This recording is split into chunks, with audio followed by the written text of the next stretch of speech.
Hi friends, ബൈത്തുൽ ഗാർഡനിൻ്റെ പുതിയൊരു വീഡിയോയിലേക്ക് എല്ലാ പ്രിയപ്പെട്ട കൂട്ടുകാരി സ്വാഗതം ചെയ്യുന്നു. അപ്പോൾ ഇന്നത്തെ വീഡിയോ ഒരു Q&A സെക്ഷനാണ്, അതായത് ക്വസ്റ്റ്യൻ ആൻഡ് ആൻസറിങ്. ഒരുപാട് ആൾക്കാർ നേരിട്ട് ഫോണിലൂടെയും അതുപോലെ തന്നെ കമൻറ്റിലൂടെയും ഒരുപാട് സംശയങ്ങൾ ചോദിക്കാറുണ്ട്.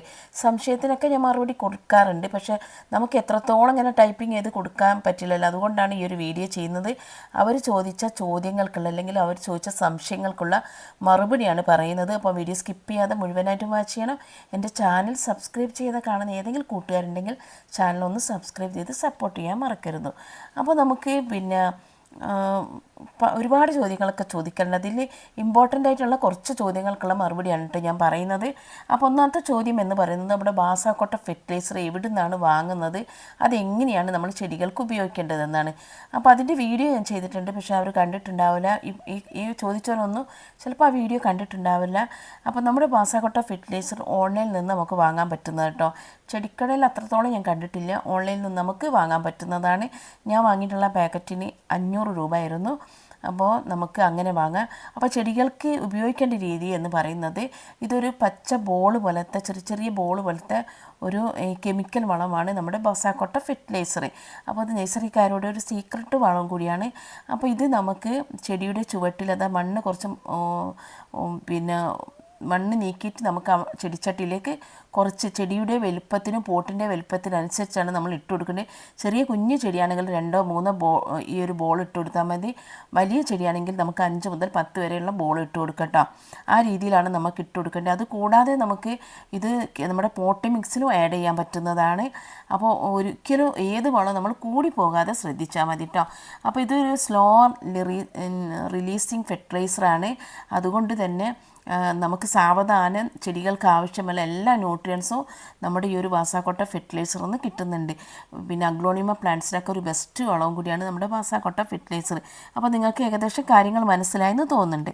അപ്പോൾ രണ്ടാമത്തെ ചോദ്യം എന്ന് പറയുന്നത്, നമ്മുടെ അഗ്ലോണിമ പ്ലാന്റിൻ്റെ ഇലകൾ കരിഞ്ഞു പോകുന്നു, ഇലകൾ ചുരുണ്ടു പോകണം, ഇലകൾക്ക് മഞ്ഞളിപ്പുണ്ടാകുന്നു, അതുപോലെ തന്നെ അഗ്ലോണിമ പ്ലാന്റിൽ നിറയെ ബേബി പ്ലാന്റ് വരുന്നില്ല എന്നൊക്കെയുള്ളൊരു ചോദ്യങ്ങളൊക്കെ വരുന്നുണ്ട്.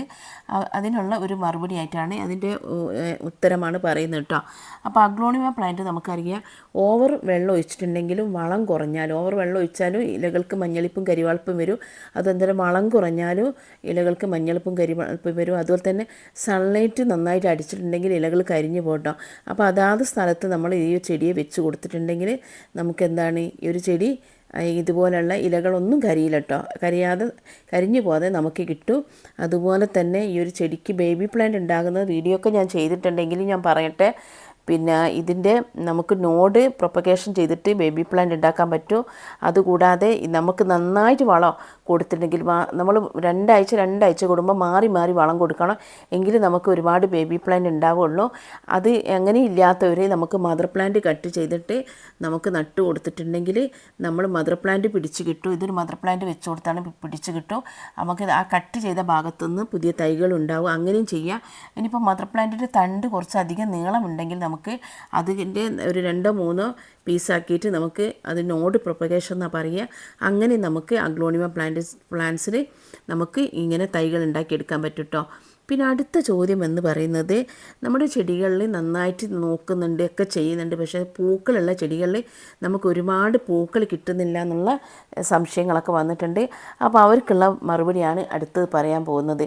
നമ്മുടെ ചില ചെടികൾക്ക്, അതായത് നമ്മുടെ ചില ചെടികൾക്കൊക്കെ നമുക്കറിയാം, പൂക്കളുള്ള ചെടികൾക്ക് നിറയെ പൂക്കൾ കിട്ടാൻ വേണ്ടിയിട്ട് നമ്മൾ ചെയ്യേണ്ടത്, ഫുൾ സൺലൈറ്റ് ആവശ്യമുള്ള ചെടികൾ ഉണ്ടാവുമല്ലേ. അതായത് ബൊഗൻവില്ല പ്ലാന്റ്സ്, തെച്ചിച്ചെടി, അതുപോലെ തന്നെ മെലസ്റ്റോമ പ്ലാന്റ്, യെസ്റ്റർഡേ ടുമാറോ, അതുപോലെ തന്നെ നമ്മുടെ അങ്ങനെയുള്ള ഒരുപാട് വിങ്ക റോസ്, റോസാ ചെടി, അങ്ങനെയുള്ള ഒരുപാട് ചെടികളൊക്കെ നമുക്കറിയാം ഫുൾ സൺലൈറ്റ് ആവശ്യമുള്ളതാണ്.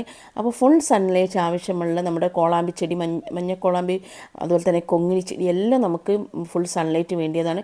ഫുൾ സൺലൈറ്റ് ആവശ്യമുള്ള ചെടികളെ നമ്മൾ ഫുൾ സൺലൈറ്റുള്ള സ്ഥലത്ത് തന്നെ വെക്കാൻ നോക്കണം. അതുകൂടാതെ പാർഷ്യൽ സൺലൈറ്റ് ആവശ്യമുള്ള ചെടികളുണ്ട്. ഇതുപോലുള്ള ഇപ്പോൾ കാണിക്കുന്ന പാർഷ്യൽ സൺലൈറ്റ് ആവശ്യമുള്ള ചെടികളുണ്ടെങ്കിൽ അവരെ നമ്മൾ എന്താ ചെയ്യേണ്ടത്, നമ്മൾ അവരെ കുറച്ച് വെയിൽ എന്താ പറയുക വെളിച്ചം കിട്ടുന്ന ഏരിയയിൽ വെച്ച് കൊടുത്തിട്ടുണ്ടെങ്കിൽ നമുക്ക് നല്ല രീതിയിൽ പൂക്കൾ ഉണ്ടാവും കേട്ടോ. ഒന്നാമത്തെ അതാണ് പൂക്കൾ ഉണ്ടാവാൻ വേണ്ടി ശ്രദ്ധിക്കേണ്ടത്.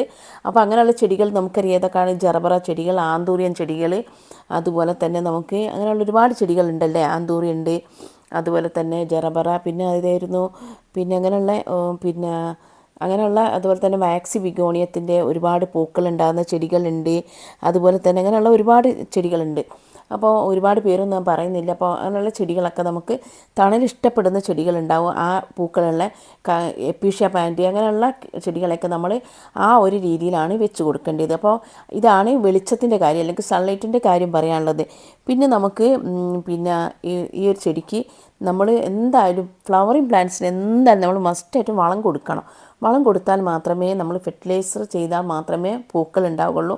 അപ്പോൾ ഓരോ ചെടികൾക്ക് ആവശ്യമുള്ള രീതിയിൽ കെമിക്കൽ വളമായാലും അല്ലെങ്കിൽ ഓർഗാനിക് വളങ്ങളായാലും ഏത് വളമായാലും നമ്മൾ കൊടുക്കേണ്ടത് അത്യാവശ്യമാണ്. എങ്കിൽ നമുക്ക് നന്നായിട്ട് ചെടികളിൽ പൂക്കൾ ഉണ്ടാവുള്ളൂ. അപ്പോൾ പൂക്കൾ ഉണ്ടാകാൻ വേണ്ടിയിട്ട് നമുക്ക് DAP കൊടുക്കാൻ പറ്റും, NPK കൊടുക്കാൻ പറ്റും, അതുപോലെ ചാണകപ്പൊടി ഇട്ട് കൊടുക്കാൻ പറ്റും, ബാസാക്കോട്ട ഫെർട്ടിലൈസർ ഇട്ട് കൊടുക്കാൻ പറ്റും.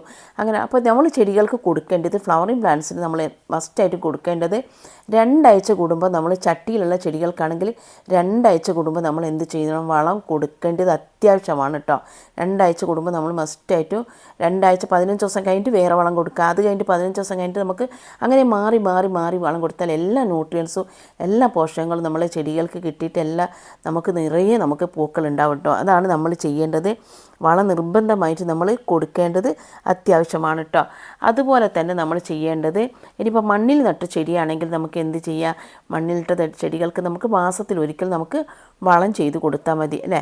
മാസത്തിലൊരിക്കൽ നമുക്ക് വളം ചെയ്ത് കൊടുക്കുക. വളം നമുക്ക് സ്പ്രേ ആയിട്ട് ചെയ്ത് കൊടുക്കുക, നമുക്ക് ചുവട്ടിലിട്ട് കൊടുക്കുക, പോട്ടി മിക്സിൽ ആഡ് ചെയ്യുക. ചാണകപ്പൊടി, എല്ലുപൊടി ഒക്കെ നമ്മൾ എന്താ പറയുക SM സോൾട്ടൊക്കെ നമ്മൾ പോട്ടി മിക്സിലിട്ട് എന്തായാലും നമ്മൾ മസ്റ്റായിട്ട് നമ്മൾ ഇവർക്ക് വളം കൊടുക്കണം. പ്രോണിങ് ചെയ്യാനുള്ള ചെടികളെ നമ്മൾ മസ്റ്റായിട്ട് തെച്ച് ചെടി, ബൊഗൻവില്ല പ്ലാന്റ്സിനൊക്കെ നമ്മൾ പ്രോണിങ് ചെയ്യണം.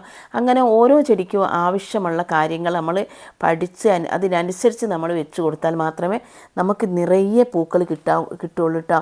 അല്ലാണ്ട് നമുക്ക് ചട്ടിയിൽ വളരുന്ന ചെടികൾക്ക് നമുക്കറിയാം ഒരുപാടൊന്നും കിട്ടൂല. അതുകൊണ്ട് എന്തായാലും നമ്മൾ നന്നായിട്ട് വളം കൊടുത്താലേ നമുക്ക് ഈ പൂക്കൾ ഉണ്ടാവുള്ളൂ. അടുത്ത ചോദ്യം എന്ന് പറയുന്നത് നമ്മുടെ വാട്ടറിങ് എങ്ങനെയാണ്, വെള്ളം ഏതൊക്കെ സമയത്ത് വെള്ളം ഒഴിക്കുക, അല്ലെങ്കിൽ എത്രത്തോളം നമുക്ക് വെള്ളം കൊടുക്കുക, അല്ലെങ്കിൽ ദിവസവും നനയ്ക്കണം, അങ്ങനെയുള്ള ഒരുപാട് സംശയങ്ങളൊക്കെ വരാറുണ്ട്. അപ്പോൾ അതിനുള്ള ഒരു ഉത്തരമാണ് പറയുന്നത്. നമ്മൾ എത്ര പ്രാവശ്യം വെള്ളം കൊടുക്കുന്നത് അല്ല. ഇൻഡോർ പ്ലാന്റ്സിന് നമ്മൾ എന്താ ചെയ്യേണ്ടത്, ഇൻഡോർ പ്ലാന്റ്സിന് നമ്മൾ ആഴ്ചയിൽ 2 ദിവസം അല്ലെങ്കിൽ 1 ദിവസം നമ്മൾ വെള്ളം കൊടുത്താൽ മതി.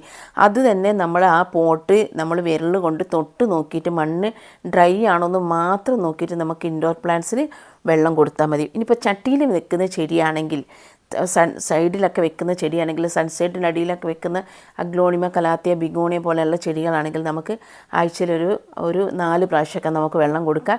ഇനി നല്ല വെയിലത്ത് വെക്കുന്ന ചെടിയാണെങ്കിൽ നമുക്ക് എന്ത് ചെയ്യാം, ദിവസവും 2-3 പ്രാവശ്യം നമുക്ക് നനച്ചു കൊടുക്കാം കേട്ടോ. നല്ല വെയിലത്ത് ചെടി വെച്ചിട്ടുണ്ടെങ്കിൽ നമുക്കറിയാം നന്നായിട്ട്, അത് പ്രത്യേകിച്ച് മണ്ണിൽ നട്ട ചെടിയാണെങ്കിൽ നമുക്ക് 2 നേരം നനച്ചു കൊടുക്കാം. ചട്ടിയിൽ വെക്കുന്ന നല്ല വെയിലത്ത് വെക്കുന്ന ചെടിക്ക് നമുക്ക് 2-3 പ്രാവശ്യം നമുക്ക് വെള്ളം കൊടുക്കാം. പിന്നെ ചില ചെടികൾക്ക് നമുക്ക് വെള്ളം ഓവർ പാടില്ലാത്ത ചെടികളെ നമ്മൾ ഓവറായിട്ട് വെള്ളം ഒഴിക്കാൻ പാടില്ല. ഇനി കൂടുതൽ വെള്ളം ഒഴിക്കുന്ന ചെടികൾക്ക് കൂടുതൽ ഒഴിവാക്കി കൊടുക്കുക. ഇനി വെള്ളത്തിൽ വളർത്തുന്ന ചെടിയാണെങ്കിൽ നമ്മൾ വെള്ളം ആഴ്ചയിൽ എന്തായാലും വെള്ളവും മാറ്റി കൊടുക്കുക. ആ വെക്കുന്ന പോട്ട് നമ്മൾ ക്ലീൻ ചെയ്ത് കൊടുക്കുക. അങ്ങനെയൊക്കെ നോക്കിയാലാണ് നമ്മുടെ ചെടികൾ നല്ല രീതിയിൽ നമുക്ക് വെള്ളം കൊടുക്കുന്ന രീതി ഇതാണ് കേട്ടോ. ഈ രീതിയിൽ നമ്മൾ വെള്ളം കൊടുത്താൽ മതി. അടുത്ത ചോദ്യം എന്ന് പറയുന്നത് നമ്മുടെ പിന്നെ ഒരു ചോദ്യം വന്നത് നമ്മുടെ പോട്ടി മിക്സിൻ്റെ ഒരു വീഡിയോ ചെയ്തപ്പോൾ ഒരു ചോദ്യം വന്നിരുന്നു, എത്രത്തോളം ശതമാനമാണ് നമ്മൾ പോട്ടി മിക്സ് എടുത്തതെന്ന്. അപ്പോൾ അന്ന് എത്രത്തോളം ശതമാനം എനിക്ക് പറയാൻ പറ്റിയില്ല. നമ്മളൊരു അഗ്ലോണിമ, കലാത്തിയ, ബിഗോണിയ പോലത്തെ പ്ലാന്റ്സിൽ അല്ലെങ്കിൽ പ്രത്യേകിച്ച് അഗ്ലോണിമ പ്ലാന്റ്സിൽ നമ്മൾ പോട്ടി മിക്സ് എടുക്കുന്ന സമയത്ത് 20% നമ്മൾ ചകിരിച്ചോറ് എടുക്കുക, 20% നമ്മൾ ഗാർഡൻ സോയിൽ എടുക്കുക, 20% മണലെടുക്കുക, മണലില്ലെങ്കിൽ എംസാൻ എടുക്കുക, 20% നമുക്ക് എന്ത് ചെയ്യുക, നമുക്ക് പിന്നെ 10% ചാണകപ്പൊടി, 20% പെർലൈറ്റും, 10% നമുക്ക് ഉമിയും. അപ്പോൾ അങ്ങനെ നമുക്ക് 100% ആക്കിയിട്ടാണ് നമ്മൾ കൊടുക്കുന്നത്. അതിൻ്റെ കൂടെ ഞാൻ ആ പോട്ടി മിക്സിൽ നമുക്ക് സാഫ്, ബാസാക്കോട്ട, മുട്ടത്തൊണ്ടപ്പൊടി അങ്ങനെയൊക്കെ ഉപയോഗിച്ചിട്ടുണ്ട്. ഈ രീതിയിലുള്ള പോട്ടി മിക്സാണ് കറക്റ്റ് പോട്ടി മിക്സ്. ആ രീതിയിലാണ് കേട്ടോ നമുക്ക് പോട്ടി മിക്സ് എടുക്കേണ്ടത്. അതിന് നിങ്ങൾക്ക് മറന്നു പോകണ്ട, അതുകൊണ്ടാണ് പറയുന്നത് കേട്ടോ. പിന്നെ അടുത്ത ചോദ്യം എന്ന് പറയുന്നത് നമ്മുടെ ചെടികൾക്ക് പിന്നെ നമുക്കറിയാം ഒരുപാട് അസുഖങ്ങളൊക്കെ വരുന്നുണ്ട്. അപ്പോൾ ഈ അസുഖത്തിനൊക്കെ എന്താ ചെയ്യേണ്ടത്, അല്ലെങ്കിൽ എന്ത് മരുന്നാണ് കൊടുക്കേണ്ടതെന്നൊക്കെയുള്ള ഒരുപാട് ചോദ്യങ്ങളൊക്കെ വരാറുണ്ട് കേട്ടോ. അപ്പോൾ അവർക്കുള്ള മറുപടി ആയിട്ടാണ് ഇത് വന്നത്. പിന്നെ നമ്മുടെ ചെടി ഏതാണെന്ന് നോക്കുക ആദ്യം. സെൻസിറ്റീവ് ആയിട്ടുള്ള ചെടികളുണ്ടാകും, ഹാർഡായിട്ടുള്ള ചെടികളുണ്ടാകും, അങ്ങനെയുള്ള ചെടികളുണ്ടാകും. അപ്പോൾ അതിനനുസരിച്ച് ചില ചെടികൾക്ക് നമ്മൾ നിമോയിൽ സ്പ്രേ ചെയ്യുന്നതാണ് നല്ലത് കേട്ടോ, വേപ്പെണ്ണ സ്പ്രേ ചെയ്യുന്നത് നല്ലത്. ചില ചെടികൾക്ക് നമുക്ക് സാഫ് എന്ന ഫംഗിസൈഡ് നമുക്ക് അപ്ലൈ ചെയ്ത് കൊടുക്കുക. അങ്ങനെ നമ്മൾ ചെടികളുടെ ഇത് നോക്കിയിട്ട് ആ രീതിയിലാണ് നമ്മൾ ചെടികൾക്ക് എന്ത് ഫംഗിസൈഡായിട്ടൊക്കെ നമ്മൾ ചെയ്ത് കൊടുക്കേണ്ടത് കേട്ടോ.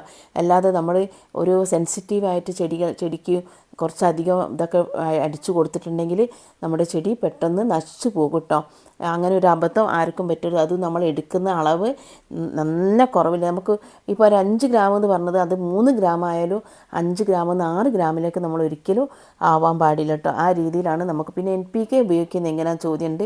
NPK നമുക്ക് 1 ലിറ്റർ വെള്ളത്തിന് ഒരു 3 ഗ്രാം അല്ലെങ്കിൽ 5 ഗ്രാം എടുത്തിട്ട് നമ്മൾ ചെടികളുടെ ഇലകളുടെ സ്പ്രേ ചെയ്യുന്നതാണ് NPK ഫെർട്ടിലൈസർ കൊണ്ട് നമ്മൾ ഉദ്ദേശിക്കുന്നത്. നൈട്രജൻ, ഫോസ്ഫറസ്, പൊട്ടാഷ്യമാണ്. അത് ചെടികൾക്ക് ആവശ്യമുള്ള മൂലകങ്ങളാണ്. അപ്പോൾ അത് അങ്ങനെ നമുക്ക് കൊടുക്കട്ടോ. പിന്നെ വിഷച്ചെടികൾ എന്ന് പറഞ്ഞിട്ടുള്ള വീഡിയോ ഞാൻ ഇട്ടിരുന്നു. അതിന് ഒരുപാട് കമൻസ് വന്നിട്ടുണ്ടായിരുന്നു. അപ്പോൾ വിഷച്ചെടികൾ പറഞ്ഞിട്ട് വീഡിയോ ഇട്ടിട്ടു, ഇത്താൻ്റെ വീട്ടിൽ ആ ചെടികളില്ലേ, അപ്പോൾ ഇത്താ വളർത്തുന്നില്ലേ എന്നൊക്കെയുള്ള ചോദ്യങ്ങളാണ് വരുന്നത്. ചില ആൾക്കാരത് നല്ല ഗുഡ് പറഞ്ഞിട്ട് ഒരുപാട് ആൾക്കാർ കണ്ടിട്ടുള്ള, എനിക്ക് തോന്നുന്നു 2.5 ലക്ഷം ആൾക്കാരൊക്കെ കണ്ടിട്ടുള്ള ഒരു വീഡിയോ ആണ്. ആ സപ്പോർട്ടിനൊക്കെ ഒരുപാട് നന്ദിയുണ്ട്. അപ്പോൾ അത് ഞാൻ എൻ്റെ വീട്ടിൽ വിഷച്ചെടികൾ ഈ പറഞ്ഞിട്ടുള്ള എല്ലാ ചെടികളുടെ സ്നേക്ക് പ്ലാന്റ് ഉണ്ട്, ഡിഫൻബാച്ചിയ ഉണ്ട്, അതുപോലെ തന്നെ ഞാൻ അന്നിൽ കാണിച്ചിട്ടുള്ള പീസി ലില്ലി എല്ലാ പ്ലാന്റ്സും ഉണ്ട്. പക്ഷെ നമ്മൾ ആ ചെടിയെ നന്നായിട്ട് ശ്രദ്ധിച്ചാൽ മതി. ഒരിക്കലും നമ്മൾ യൂഫോർബിയ പ്ലാന്റ്സ് ഒരു സമയത്ത് പറഞ്ഞിരുന്നു അത് ക്യാൻസർ പരത്തുന്ന ചെടിയാണ്, അങ്ങനെ പറഞ്ഞിട്ട് അധികം ആൾക്കാരത് വലിച്ചെറിഞ്ഞിട്ടില്ല. നമ്മൾ ശ്രദ്ധിച്ചാൽ മതി. നമ്മൾ കുട്ടികളുടെ കൈയെത്താത്ത രീതിയിൽ, അവർ കടിക്കാത്ത രീതിയിലൊക്കെ ഉള്ള സ്ഥലത്ത് മതിലിൻ്റെ മുകളിലോ അല്ലെങ്കിൽ ചെറിയ കുട്ടികളുള്ള ആൾക്കാർ ഇൻഡോറിലൊന്നും വെക്കാതെ നല്ല രീതിയിൽ ശ്രദ്ധിച്ചിട്ടുണ്ടെങ്കിൽ നമുക്ക് ഈ ഒരു ഭംഗിയുള്ള അലങ്കാര ചെടിയായിട്ടുള്ള നമ്മുടെ ഈ ചെടികളൊക്കെ നമുക്ക് വളർത്തിയെടുക്കാൻ പറ്റും. നമുക്കറിയാം ഓക്സിജൻ പ്രൊഡ്യൂസ് ചെയ്യുന്നൊരു പ്ലാന്റ് കൂടിയാണ് നമ്മുടെ സ്നേക്ക് പ്ലാന്റ്. ആ രീതിയിലൊക്കെ നമുക്ക് വളർത്താൻ പറ്റും. അപ്പോൾ അവർക്കുള്ളൊരു മറുപടിയാണ് കൊണ്ട് വിഷച്ചെടി എന്ന് പറഞ്ഞിട്ട് നമ്മൾ ഒരിക്കലും വലിച്ചെറിയേണ്ട. നമ്മൾ നന്നായിട്ട് ശ്രദ്ധിച്ച് കെയർഫുള്ളായിട്ട് ഇരുന്നിട്ടുണ്ടെങ്കിൽ നമുക്കൊരു അപകടവും പറ്റില്ല. അതാണ് നമ്മൾ ചെയ്യേണ്ടത് കേട്ടോ. അപ്പോൾ പിന്നെയുള്ള ചോദ്യങ്ങൾ ഒരുപാട് ഇങ്ങനെ ഉമി അല്ലെങ്കിൽ പെർലൈറ്റ് ഇങ്ങനെയുള്ള ഇതൊക്കെ നിങ്ങൾക്ക് എവിടെ നിന്ന് കിട്ടുന്നതെന്നൊക്കെ ഉള്ള ചോദ്യങ്ങളൊക്കെ വരാറുണ്ട്. ഉമി നമുക്ക് ഓൺലൈനിൽ നിന്ന് വാങ്ങുന്നത് നല്ലത്. അല്ലാണ്ട് ഉമി ഞാൻ പറഞ്ഞിട്ടുണ്ട് നെല്ല് കുത്തുന്ന സ്ഥലത്താണ് ഉമി ഉണ്ടാകുക. അപ്പോൾ എൻ്റെ കോഴിക്കോട് ഞാനിവിടെ എവിടെയും കണ്ടിട്ടില്ല. പാലക്കാടൊക്കെയാണ് നെല്ല് കുത്തുന്നൊക്കെ ഉണ്ടാവും. അപ്പോൾ നമുക്ക് ഉമി ഓൺലൈനിൽ നിന്ന് വാങ്ങുന്നതാണ്. അപ്പോൾ അവർ മറുപടി പറയുന്നത് എന്താ റേറ്റ് കൂടുന്നതാണ്. അപ്പോൾ റേറ്റ് കുറഞ്ഞതുണ്ടെങ്കിൽ അങ്ങനെ, അല്ലെങ്കിൽ അതിൻ്റെ നമുക്ക് ഒരു കിലോ വേണ്ട 500 വാങ്ങാം. അപ്പോൾ പകുതി ആകുമ്പോൾ വില കുറഞ്ഞ് കിട്ടും. ആ രീതിയിൽ നിങ്ങളുടെ ഇഷ്ടത്തിനനുസരിച്ച് നിങ്ങൾക്ക് വാങ്ങാം. പക്ഷേ അതും പെർലൈറ്റ് ആണെങ്കിൽ നമുക്ക് ഓൺലൈനിൽ നിന്ന് വാങ്ങാൻ കിട്ടുന്നതാണ്. ഇപ്പോൾ എല്ലാ സാധനങ്ങളും ചാണകപ്പൊടിയാണെങ്കിലും നമുക്ക് ഏത് വളമാണെങ്കിലും നമുക്ക് ഓൺലൈനിൽ നിന്ന് വാങ്ങാൻ കിട്ടുന്ന. പക്ഷേ നമ്മൾ ഉപയോഗിക്കുന്ന രീതി നമ്മൾ മനസ്സിലാക്കണം. ഒരിക്കലും ഓവറായിട്ട് നമ്മൾ വളം കൊടുത്തിട്ടുണ്ടെങ്കിൽ നമ്മുടെ ചെടി നശിച്ചു പോകും. നമ്മൾ കൊടുക്കുന്ന കറക്റ്റിൽ നമുക്ക് കൊടുക്കുക. നല്ല രീതിയിൽ നമ്മൾ നനച്ച് കൊടുക്കുക. നന്നായിട്ട് നമ്മൾ ചെടികൾ വെക്കേണ്ട സ്ഥലത്ത്, തണലത്ത് വെക്കുന്ന ചെടികളെ തണലത്തും വെയിലത്ത് വെക്കേണ്ട ചെടികളെ വെയിലത്തും എല്ലാം നമ്മൾ കറക്റ്റാക്കി കൊടുത്തിട്ടുണ്ടെങ്കിൽ നമ്മുടെ ചെടികൾ നമുക്ക് എപ്പോഴും ഹെൽത്തി ആയിട്ട് നല്ല ഗ്രോത്ത് ആയിട്ട് നമുക്ക് കിട്ടും കേട്ടോ. പിന്നെ നമുക്ക് ഒരുപാട് ചെടികൾക്ക് നമുക്കറിയാം പ്രൂണിങ് ചെയ്യേണ്ടത് അത്യാവശ്യമാണോ എന്നൊക്കെ ചോദിച്ചിട്ടുള്ള ചോദ്യങ്ങളൊക്കെ വന്നിരുന്നു. അപ്പോൾ ചില ചെടികൾക്ക് നമ്മൾ മസ്റ്റായിട്ട് എന്തായാലും പ്രൂണിങ് ചെയ്യണം. ആ പ്രൂണിങ് ചെയ്യുന്ന ചെടികൾ നമ്മൾ പ്രൂണിങ് തന്നെ ചെയ്യണം. തെച്ചിച്ചെടി, ബൊഗൻവില്ല പ്ലാന്റ്സ് ഇങ്ങനെയുള്ള ചെടികളൊക്കെ നമ്മൾ എന്തായാലും ഉജീനിയ പ്ലാന്റ്സ് ഇങ്ങനെയുള്ള ചെടികൾ നമ്മൾ പ്രൂണിങ് ചെയ്താലേ നല്ല രീതിയിൽ ഉണ്ടാകുള്ളൂ. പിന്നെ വെള്ളം നേരത്തെ പറഞ്ഞതാണ്, ഞാൻ ഒന്നും കൂടി പറയുകയാണ്. വെള്ളം ഓവർ വേണ്ടാത്ത ചെടികൾക്ക് ഒരിക്കലും നമ്മൾ വെള്ളം ഓവറായിട്ട് ഒഴിച്ച് കൊടുക്കരുത്. അതുപോലെ തന്നെ ചില ചെടികൾക്ക് നമുക്കറിയാം ഇലയുടെ മേലെ നമ്മൾ വെള്ളം ഒഴിക്കാൻ പാടില്ല. ബൊഗൻവില്ല പ്ലാന്റ്സൊക്കെ പൂക്കളുണ്ടായ സമയത്ത് ആ പൂക്കളുടെ മേലെ ഒന്നും നമ്മൾ ഒരിക്കലും വെള്ളം ഒഴിക്കരുത്. പൂക്കളുടെ മേലെ നമ്മൾ വെള്ളം സ്പ്രേ ചെയ്തിട്ടുണ്ടെങ്കിൽ പൂക്കൾ പൂക്കൾ വേഗം കൊഴിഞ്ഞു പോകും. ഒരു 20 ദിവസം പോലെ നിൽക്കുന്ന പൂക്കളാണ് നമ്മുടെ ബൊഗൻവില്ല പ്ലാന്റ്സുള്ള പൂക്കൾ. അത് നമ്മൾ ഒരിക്കലും ചെയ്യാൻ പാടില്ല. അങ്ങനെയുള്ള ഒരുപാട് കാര്യങ്ങളൊക്കെ നമുക്ക് ശ്രദ്ധിച്ചിട്ടുണ്ടെങ്കിൽ നമുക്ക് നല്ല ഹെൽത്തി ആയിട്ട് നമുക്ക് നല്ല രീതിയിൽ നമുക്ക് ഇനി ഒരുപാട് ക്വസ്റ്റ്യൻസ് ഒക്കെ ഉണ്ട്. അപ്പോൾ ഇനി വേറൊരു വീഡിയോയിൽ സെക്കൻഡ് പാർട്ടായിട്ട് പറയുന്നതായിരിക്കും. അപ്പോൾ നമുക്ക് പിന്നെ കുറേ സമയമാകുമ്പോൾ നമ്മൾ വീഡിയോൻ്റെ ലെങ്ത്ത് കൂടും. അപ്പോൾ നിങ്ങളുടെ എല്ലാവരുടെയും സപ്പോർട്ടിനും നിങ്ങൾ ചെയ്യുന്ന കമൻറ്റിനും ലൈക്കിനും ഒക്കെ ഞാൻ ഒരുപാട് താങ്ക്സ് പറയുകയാണ്. ഇനി ഒരുപാട് നല്ല നല്ല വീഡിയോസ് ആയിട്ട് ഞാൻ നിങ്ങളുടെ അടുത്തേക്ക് വരുന്നതായിരിക്കും. അപ്പോൾ ഒരുപാട് പേരറിയാത്ത ഈ ചെടീൻ്റെ പേരൊന്നും എനിക്കറിയില്ല. പേരറിയാത്ത കുറച്ച് ചെടികളൊക്കെ ഞാൻ കാണിക്കുന്നുണ്ട്. അറിയുന്നവരൊക്കെ എന്തായാലും ഒന്ന് കമൻറ്റിലൂടെ അറിയിക്കുക. അപ്പോൾ പിന്നെ ഞാൻ ഫേസ്ബുക്കിൽ വീഡിയോ ഇടാറുണ്ട്. അപ്പോൾ ഫേസ്ബുക്കിൽ വീഡിയോ കാണുകയാണെങ്കിൽ എന്തായാലും നിങ്ങളൊന്ന് ഫേസ്ബുക്ക് പേജ് ഒന്ന് ഫോളോ ചെയ്യാനും മറക്കരുത് കേട്ടോ. അപ്പോൾ ഇങ്ങനെയുള്ള നമ്മുടെ മക്കളെ നോക്കും പോലെ അല്ലെങ്കിൽ നമ്മളെ തന്നെ നോക്കും പോലെ എല്ലാം നമ്മളെ ചെടികളെ നമ്മൾ നന്നായിട്ട് നോക്കിയാൽ നമ്മളെ ചെടികൾ നല്ല രീതിയിൽ നമ്മുടെ ഗാർഡനിൽ നിലനിൽക്കുള്ളൂ കേട്ടോ. നമുക്ക് 5 കൊല്ലം അല്ലെ 10 കൊല്ലമായ ബൊഗൻവില്ല പ്ലാന്റ്സൊക്കെ ഒരുപാട് പേരുടെ കയ്യിലുണ്ടാവും അല്ലേ. അതൊക്കെ അവരുടെ നോട്ടം കൊണ്ടാണ്.